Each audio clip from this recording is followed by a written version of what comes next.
Sitting down now with Broncos President and CEO Joe Ellis. Joe, you put out a letter this morning thanking the fans. Why was that important for you to do? Well, I just think they need to hear from the organization, as to what our feelings were about in general, about this past season. And obviously it was probably in some ways a somber message to them. We certainly are disappointed in this year.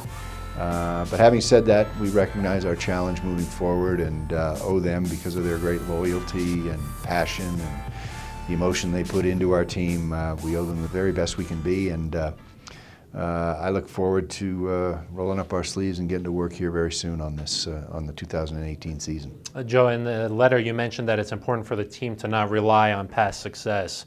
What did you mean by that?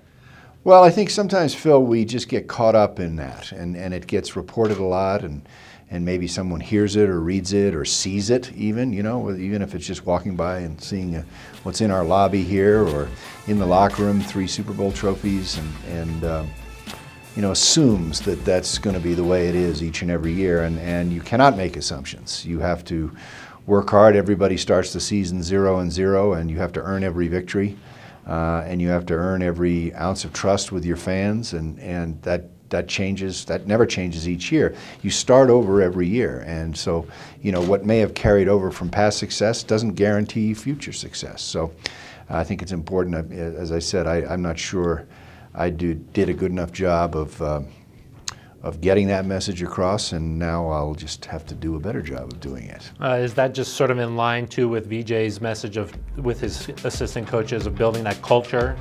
I think so. I think there's some ground rules that have to be set and understood, and then people have to follow them. And if they don't follow them, then they shouldn't be here. I mean, there has to be some order to the proceedings, and if I let that order run amok a little bit, then shame on me, and I've got to fix it. You also mentioned in the letter that season ticket prices will stay the same. What went into that decision? 5 and 11. Yeah, so pretty blunt. Yeah, 5 and 11 would be the number 2 answer, and then we've raised them a lot over the years. We're in the middle of the pack, Phil, on on individual game ticket prices. There's high demand for them. But you cannot, put forth an air of arrogance and think that you can raise ticket prices all the time. You ought to show some loyalty to those that are loyal to you, and most importantly, the most loyal people to us are our fans, and especially our season ticket members.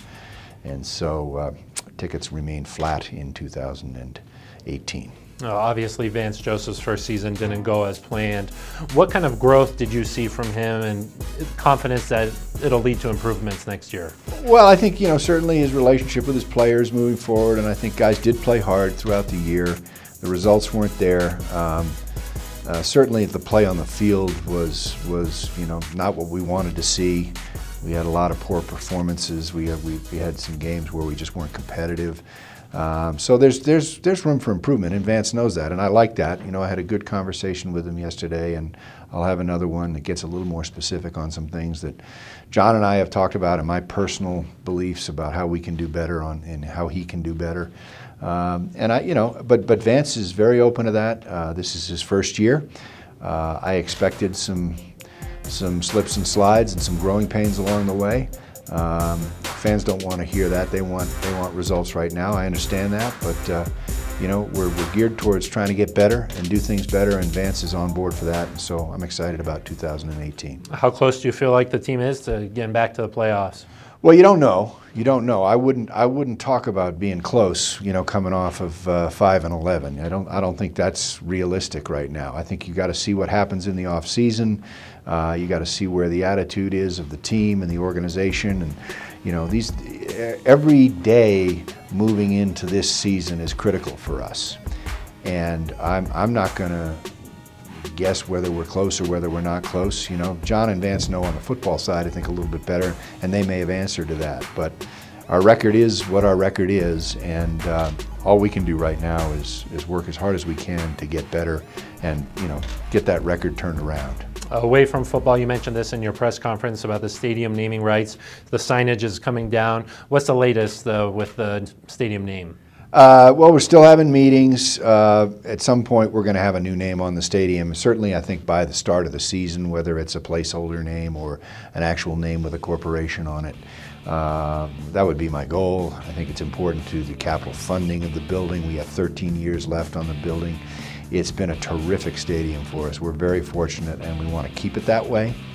But that's going to require significant investment in the form of capital, and dollars and naming rights is a critical component of that. So, you know, I'm pushing hard. We're all pushing hard to get a deal done. We have conversations with companies that are ongoing, and you know, last time I put a timetable on it, Phil, I failed miserably, so I won't do that again.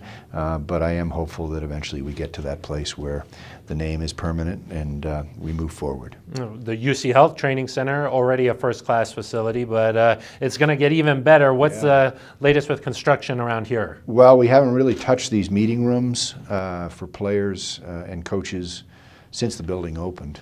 And we've outgrown it. We just have bigger staff size. We got bigger players in terms of size, so we need bigger chairs and more room for them. And all of that's going to happen. We're going to bang out the wall here, the room we sit in, and move towards the street and put the players in a position where maybe they'll concentrate a little harder because their meeting space is a little better. I don't know if that is always the case, Phil, but we'll give it a shot.